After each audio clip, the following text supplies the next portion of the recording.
Comme chacun sait, toute la gamme du GJ6 est équipée de nouveaux moteurs 2, 0 litres 150 chevaux et 2, 5 litres 192 chevaux, aux performances améliorées sur tous les plans, du respect de l'environnement à l'efficience. Ils n'ont certes pas aboli les lois de la physique, ni inventé quoi que ce soit de nouveau. Ces technologies sont utilisées depuis longtemps en sport automobile. Il est simplement bien connu que là où quelque chose apparaît quelque part, quelque chose disparaît ailleurs. Lors de la conception de nouveaux moteurs, les ingénieurs doivent presque toujours réduire sélectivement leur durée de vie, pour des raisons de fiabilité.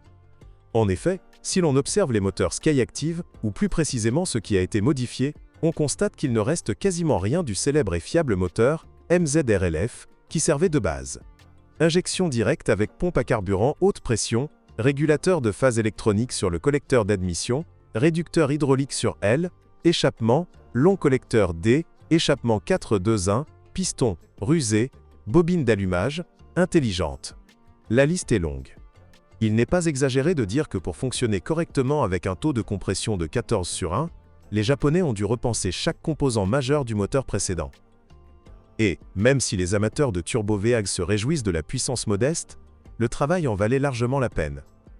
Le plus important, c'est que les moteurs Skyactiv de la Mazda 6 J 2.0, 2.5 sont restés quasiment fiables et avec un entretien approprié, peuvent parcourir 350 000 km sans révision majeure. Comme toujours, le piège réside dans l'expression « entretien approprié », qui cache des exigences nettement plus élevées en matière de qualité du carburant et d'entretien. Sans parler des conséquences d'un excès accidentel d'essence à indice d'octane 92. N'essayez même pas. Le Skyactiv n'y survivrait pas. Les deux moteurs ont certes leurs points faibles. Le plus gênant reste la défaillance des arbres à cames. Heureusement, seuls les propriétaires des tout premiers lots de Mazda 6 de 3e génération ont eu la chance de les rencontrer, et les pièces ont donc été remplacées sous garantie. Le plus souvent, les problèmes du Skyactiv sont dus à des problèmes mineurs. Les courroies d'accessoires se rompent prématurément à cause du tendeur, l'actionneur du régulateur de phase D, échappement suinte, les pots catalytiques durent rarement 150 000 km sans perdre leurs cellules, et le système e-stop tombe parfois en panne à cause d'une batterie à plat. Voyez, personne n'a jamais cassé un piston. Et en général, rares sont ceux qui ont besoin de réparer l'ensemble cylindre-piston, ou la pompe à carburant haute pression, même en prenant relativement bien soin de leur voiture. Il est intéressant de noter que des vibrations soudaines du moteur ont affecté presque tous les propriétaires de Mazda 6 de 3e génération. Il faut en déterminer la cause exacte de manière approfondie. Certains ont nettoyé les injecteurs, d'autres le corps de papillon, d'autres encore le support, et d'autres encore ont tout fait. Mais la fièvre persiste. Ils doivent s'y faire. Il est rassurant de constater que cet effet n'entraîne presque jamais de conséquences. Une chose est sûre. Comparé au moteur turbo-compressé, le Skyactiv est moins coupleux, mais aussi moins exigeant. Cela signifie que les ingénieurs de Mazda, ingénieux et courageux, ont trouvé le juste milieu entre turbocompresseurs et moteurs atmosphériques, remportant la victoire avec un sacré choc. C'est dommage bien sûr que cela ne se soit pas fait sans effusion de sang, mais je pense que personne ne s'y attendait. Il est intéressant de noter que le 6 modernisé 2 fois a finalement reçu un moteur turbo de 2,5 litres, 231 chevaux, en 2017. Je ne veux pas que cela soit le signe d'une impasse dans la modernisation des moteurs atmosphériques. Les Japonais testent peut-être le marché? Nous le saurons bientôt. La transmission automatique à 6 rapports de la Mazda 6, ou plutôt sa seule transmission, n'a pas été défectueuse non plus. C'est une Kalachnikov incroyablement fiable. Cependant, il ne faut pas la négliger. Si vous souhaitez rouler longtemps, une vidange tous les 60 000 km sera plus une nécessité qu'un geste de bonne volonté. Une visite régulière chez le concessionnaire pour une adaptation de la transmission automatique et une mise à jour du micrologiciel est tout aussi indispensable, surtout dès les premiers à-coups lors des changements de vitesse. Le levier de vitesse est un vrai casse-tête pour les propriétaires de Mazda 6 J.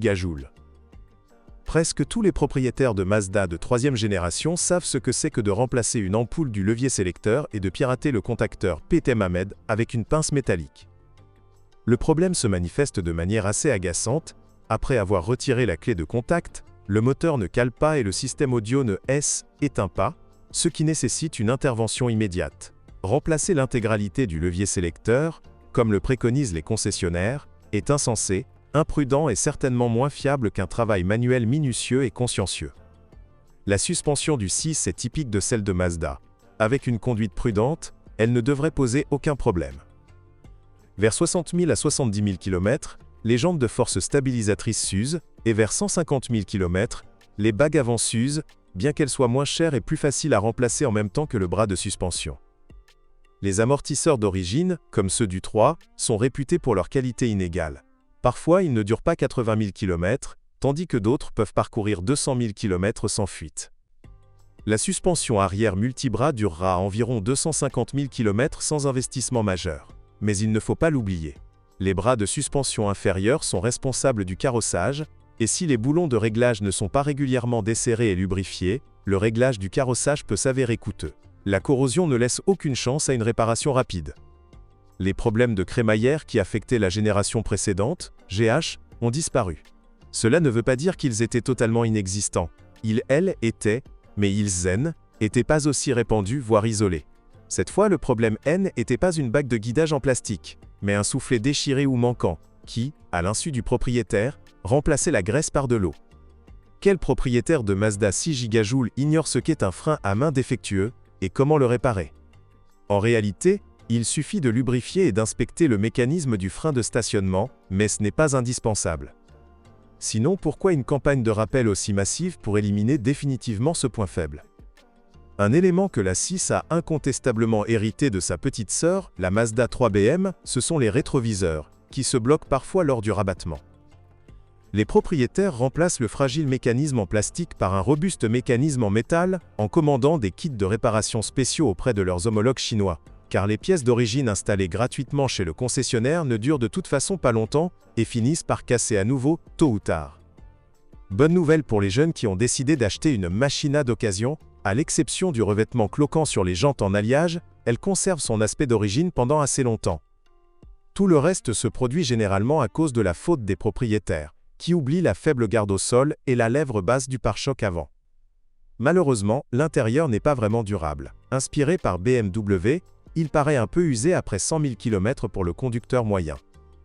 Cependant, la Mazda 6 J étant, après tout, une voiture économique, les renforts de sièges usés, ainsi que le volant et le levier de vitesse abîmés, sont désormais monnaie courante.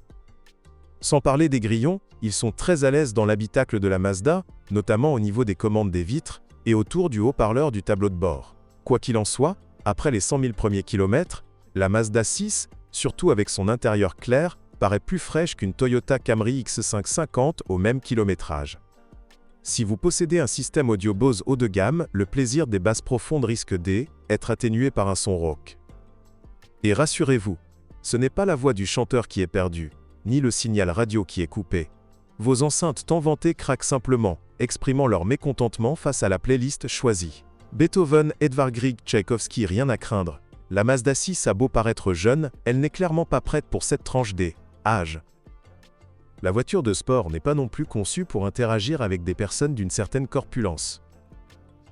Cela était compréhensible compte tenu des renforts latéraux des sièges, qui ne conviennent pas à toutes les morphologies. Même avec des personnes minces au contact, les sièges se déforment progressivement et s'usent dans les positions extrêmes. Mais ce n'est pas tout.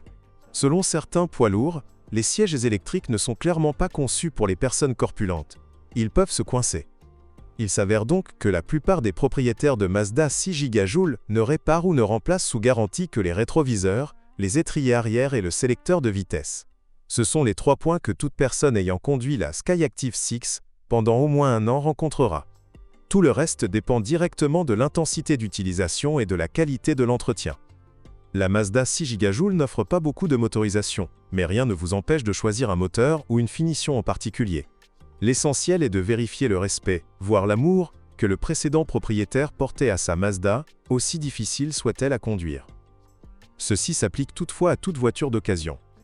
Gardez à l'esprit que la Macha ne vous laissera pas de répit en matière de réparation et de pièces détachées. Les pièces d'origine sont excessivement chères, et la présence de composants volumineux montre qu'un entretien correct est inabordable pour beaucoup, comme le prouvent les contrôles techniques des voitures d'occasion. Lors du choix d'une voiture d'occasion, gardez à l'esprit que le compteur kilométrique est facile à régler et, avec des réglages appropriés, passe complètement inaperçu. Les unités de contrôle ne stockent pas le kilométrage. Vous n'aurez donc besoin que de données indirectes. Étant donné que la Mazda 6 J est appréciée par un public plus jeune, un nombre aussi élevé de dommages sur le marché des voitures d'occasion est naturel.